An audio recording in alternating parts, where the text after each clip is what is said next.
Masuk ya, guys? Masuk ya? Masuk, masuk. Masuk, masuk. Oke. Ya, jadi ini kita ada di discipleship group. Nah, istilahnya kalau kita sebut discipleship group yang hari Sabtu ini, itu discipleship group atau DG doktrinal. Jadi ada satu lagi ya discipleship group yang lebih lebih sedikit orangnya, itu namanya discipleship group Injil. Nah, ini sudah pertemuan hari ini sudah pertemuan yang ke-10 kita hari ini. Jadi kita langsung aja untuk sedikit review dari pertemuan kita yang selanjutnya, yang sebelumnya. Oke, dari pertemuan kita yang sebelumnya di DG ke-9 kita belajar soal bahwa ada begitu besar anugerah yang kita terima waktu kita itu percaya sama Tuhan Yesus ya.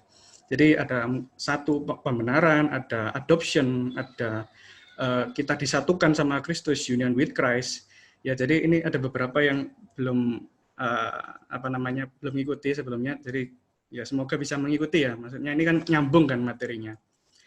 Oke, nah dari pembenaran, adopsi, dan persatuan ini, nah jaminannya apa? Kemarin kita bicara soal jaminan juga soalnya.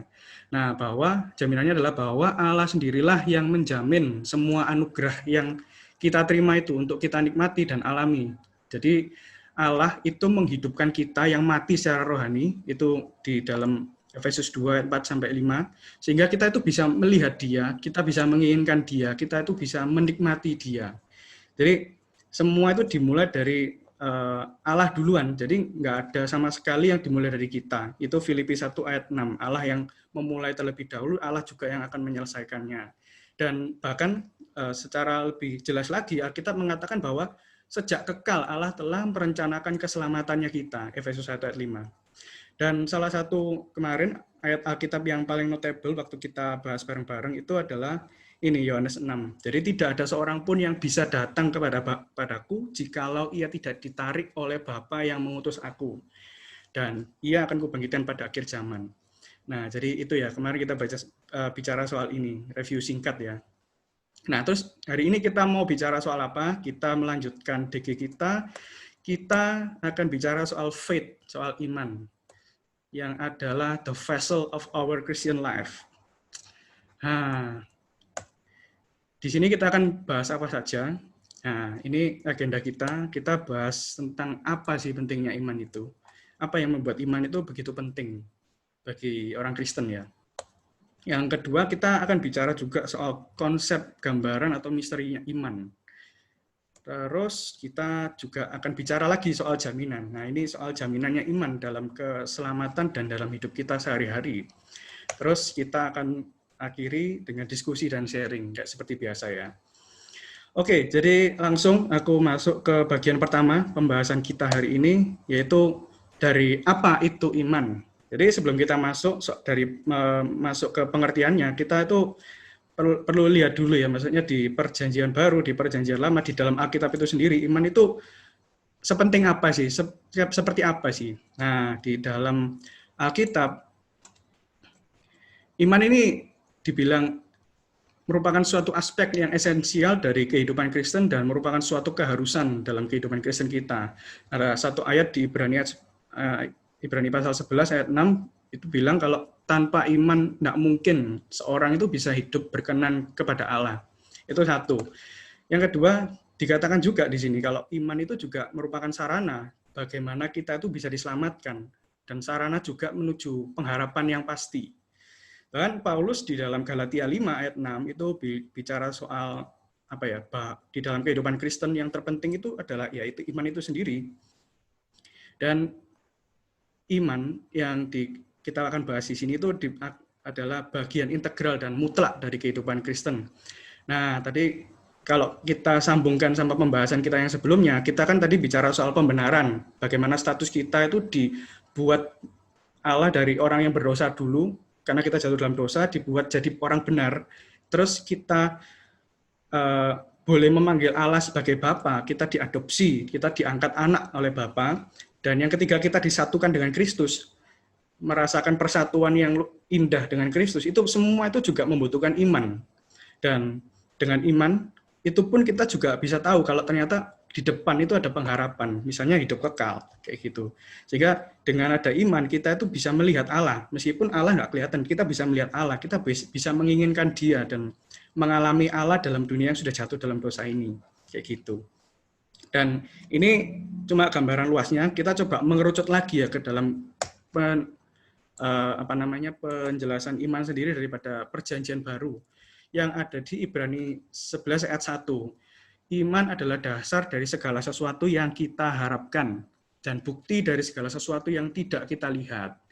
Nah, di sini kita sedikit ulik ya, satu kata yang penting dalam ayat ini, dalam bahasa Yunaninya ya. Jadi, yang diterjemahkan di dalam kata dasar ini, itu adalah hipostasis. Jadi, bentuk kata benda dari kata kerja hypistamai. Jadi, itu punya arti, jadi berdiri di bawah sebagai pendukung. Nah, kalau dari situ kita juga bisa melihat juga ya, kalau dari beberapa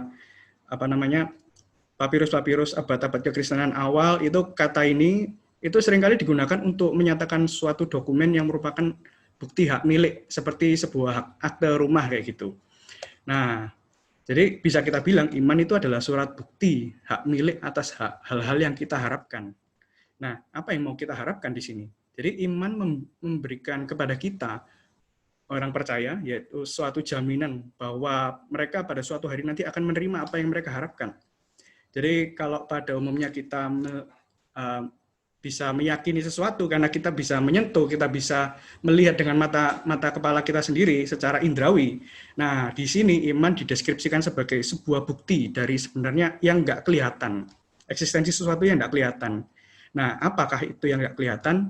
Itu adalah realitas rohani, dan mungkin realitas rohani bisa dibilang kehendak Allah, hubungan pribadi dengan Tuhan, masa depan, kehidupan kekal, dan sebagainya. Nah, itu adalah yang dimaksud dengan realitas rohani yang nggak kelihatan. Ya, Tuhan itu sendiri juga adalah objek iman kita, gitu. Dan kira-kira untuk menggambarkan betapa pentingnya iman itu dalam kehidupan kita, kita bisa menggambarkan iman itu sendiri sebagai kayak kursor di komputer kita ya. Jadi kalau kita di komputer kan ada kursor ya. Jadi kalau kita ngeklik folder atau ngeklik suatu program lah di komputer itu, kita selalu pakai kursor untuk supaya bisa masuk ke program itu atau folder itu. Dan yang menjadi fokus itu seringkali adalah foldernya atau icon dari adalah program-programnya. Jadi kursor itu meskipun penting, tapi kadang-kadang kita lupakan. Kita lebih fokus sama yang folder-folder dan sebagainya itu. Tapi dengan kursor yang kecil ini kita itu bisa membuat karya-karya yang luar biasa. Maksudnya kita bisa mendesain, kita bisa membuat perhitungan yang untuk sebuah perusahaan dan sebagainya. Nah, sama dengan iman. Iman itu juga sebenarnya kecil kan. Iman itu nggak kelihatan, tapi mengarahkan segala aktivitas dan kehidupan kita. Ada kerinduan-kerinduan hati kita yang sebenarnya itu diarahkan oleh ya iman, apa yang kita percayai, apa yang kita yakini. Terus karakter kita itu juga diarahkan dengan apa yang kita percaya, apa yang kita yakini, cinta kita kepada Allah, cara kita memperlakukan orang lain, itu juga diarahkan oleh yang namanya iman. Jadi kurang lebih itulah ya gampangnya menggambarkan betapa pentingnya iman itu ya dalam kehidupan kita. Oke, jadi kira-kira begitu, kita langsung masuk ke bagian kedua.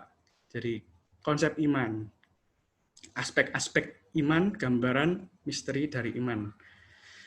Oke, jadi mungkin yang pertama dulu adalah aspek-aspek daripada iman ya.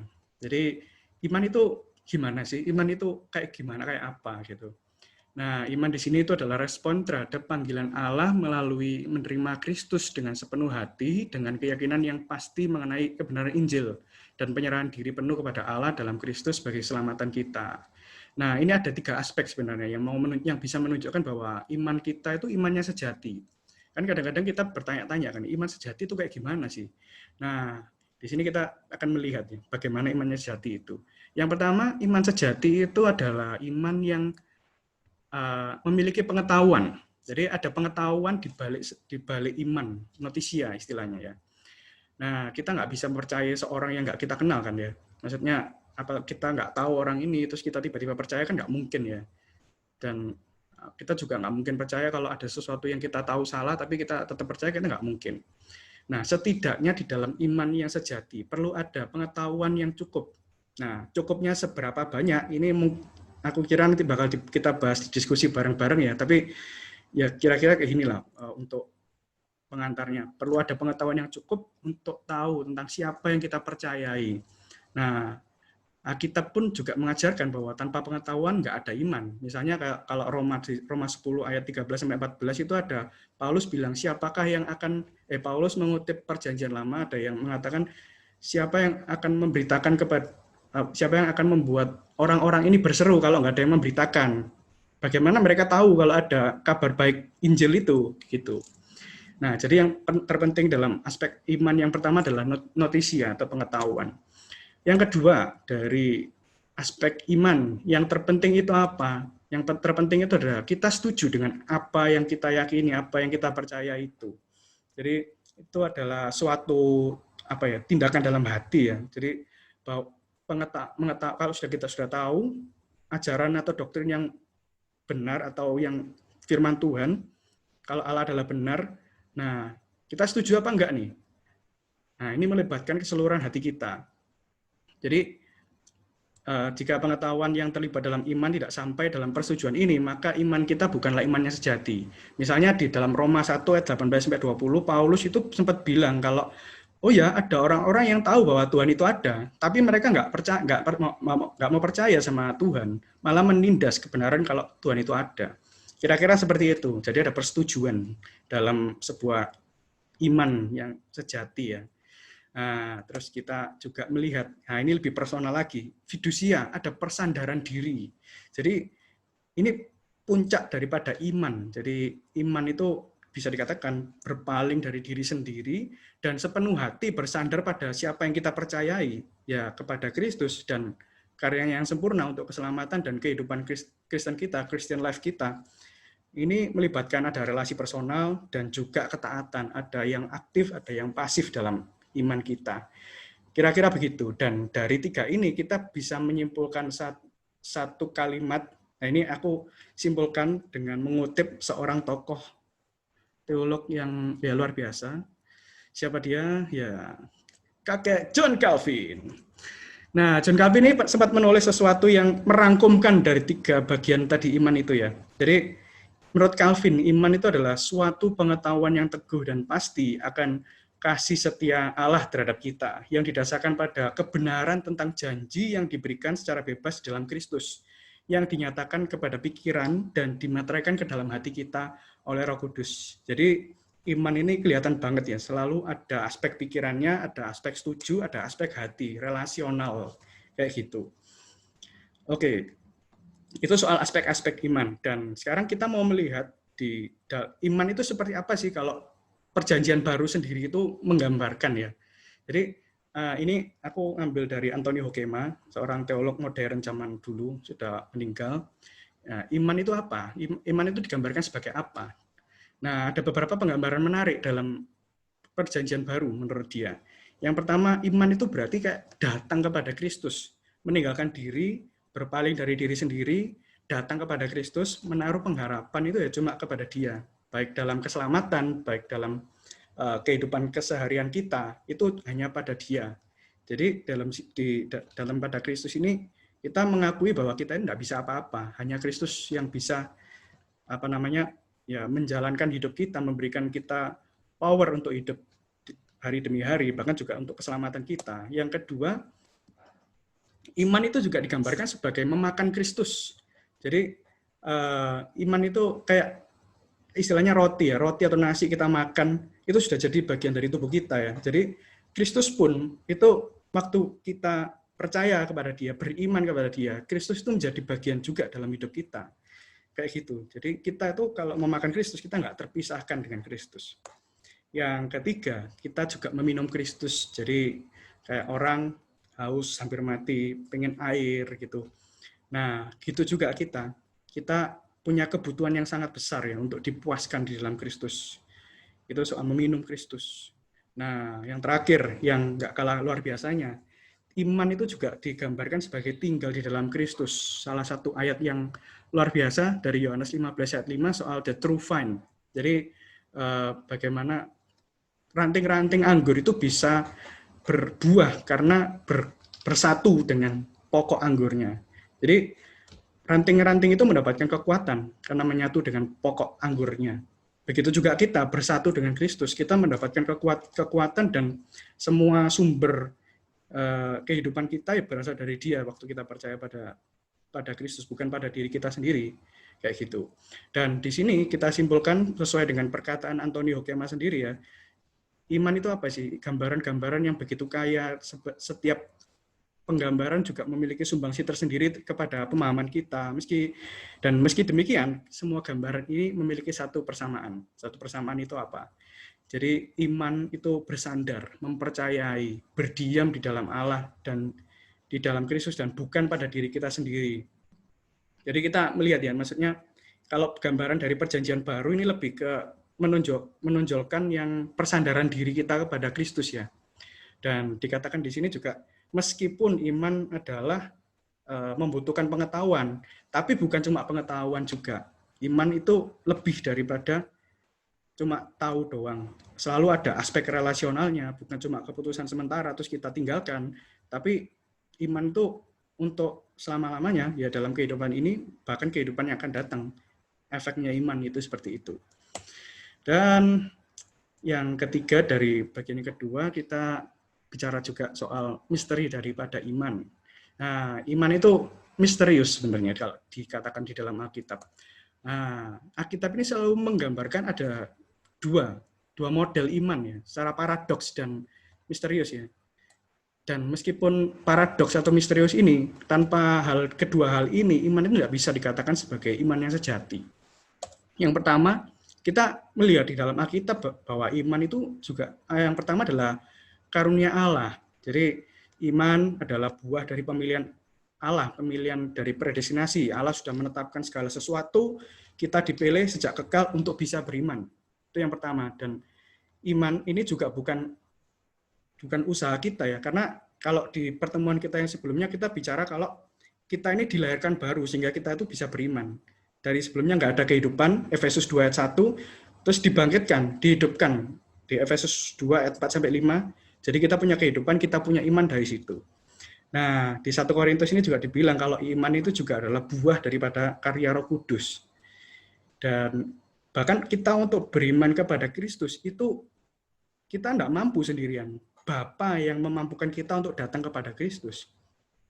Dan yang paling keren ya menurutku, di Ibrani 12 ayat 2, Yesus ini dikatakan sebagai pencipta dan penyempurna iman kita, the creator atau the founder of our faith, perfecter of our faith. Jadi sama sekali iman itu bukan bukan sama sekali usaha kita. Semuanya full karunia Allah. Jadi kayak gitu ya. Allah yang memulai, Allah yang akan menyelesaikan dengan tuntas. Allah beginning well, Allah finishing well juga.